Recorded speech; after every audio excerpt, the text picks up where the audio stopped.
Welcome back to another technical video. Today, we're going through your question, answering it, and hopefully finding that solution you need. Guys, remember to stay just a little bit crazy, just like me, and hopefully get to that resolution. Now, let's get on to the video.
And that's it, guys. I hope this video has helped find that solution that you're looking for.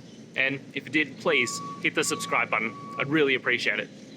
Now, until the next time that you need technical help, I hope you have a good one.